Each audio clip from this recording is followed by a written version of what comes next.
Imagine you are given a question like this. Very easy. How would you solve it? Let's solve it together. Okay. Now you are given two isotopes of an element which exist as this and this in this ratio, respectively. Okay. That means 75% is that's the amount in which this one exists. 25% in which that's the amount in which this one also exists. So what is the relative atomic mass of the element? Very easy. Let's solve it together. Okay. Now, relative atomic mass, you just have to understand that isotopes are the elements. Isotopy is the phenomenon, okay, in which an element exists in the same atomic number but different mass number. So this is what you just do. It's very easy. So this is the ratio in which this one exists. This is the ratio in which this one exists. Just do the ratio 1 times the mass 1. This is the mass number plus ratio 2. This is ratio 2 times the M2, Abi, over the summation of the ratios. Very easy. That's what you need. So what is the ratio 1? 75. What is the mass? 35. Plus, what is the ratio? What is ratio 2?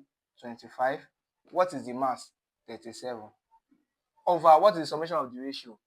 75 plus 25. See, I don't need to think too much. I know that this is chlorine. This is chlorine. I know. Because by the time that's why you see that chlorine, what's the relative atomic mass of chlorine? Not chlorine gas, so chlorine is what? 35.5. By the time we do this together, you get 35.5. That's the relative atomic mass. That's very easy. But chlorine exists as a gas. That's why you see it's 35.5 times 2. That's why you now see 71. Okay, but chlorine, the relative atomic mass of chlorine is this. So when you compute this together, you get what? 35.5. Let me give you one question so that you solve. It's very easy. This is what you need. This is what you need to solve it.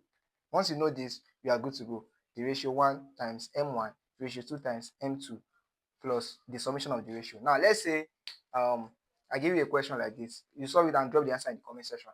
Let's say this one is 20, and this one is 22, and let's say this one is 10. The atomic number is 10, and I change this one to 3, and I change this one to 1. Don't forget also that 75 to 25 actually means 3 ratio 1. It's just being smart. Okay, it means 3 ratio 1. But I just want you to see it. So it's not hard. Okay. So yeah, this one is 3. So it exists in this ratio. So what is the relative atomic mass? Drop the answer in the comment section. What's the relative atomic mass of this element? So drop the answer in the comments. I'll be checking the comment section to see who got it.